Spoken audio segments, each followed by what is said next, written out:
আপনারা দেখছেন হরিজন সংস্কার টিভি। আজ আমি কথা বলবো ন্যায্য অধিকার নিয়ে, কথা বলবো বেঁচে থাকার অধিকার নিয়ে। বাংলাদেশের বিভিন্ন জেলা ও উপজেলায় বছরের পর বছর ধরে হরিজন পরিবারগুলোর ওপর উচ্ছেদ অভিযান চালানো হয়েছে। কিন্তু প্রশ্ন হল, উচ্ছেদ করার আগে কি তাদের পূর্ণ পুনর্বাসন দেওয়া হয়েছে?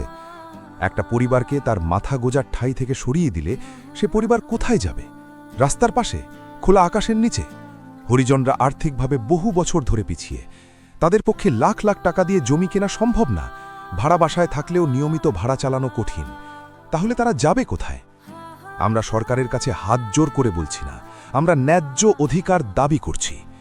বাংলাদেশের ৬৪টি জেলা ও সকল উপজেলায় যেসব জায়গায় হরিজনদের উচ্ছেদ করা হয়েছে এবং পূর্ণ পুনর্বাসন দেওয়া হয়নি, তাদের দ্রুত স্থায়ী জমি ও বাসস্থানের ব্যবস্থা করা হোক।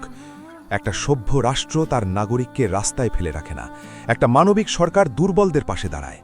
হরিজনরা ভিক্ষে চায় না, তারা সম্মান চায়, তারা নিরাপদ বাসস্থান চায়, তারা মাথা উঁচু করে বাঁচতে চায়। আজ যদি আমরা চুপ থাকি, আগামী দিন ইতিহাস আমাদের ক্ষমা করবে না।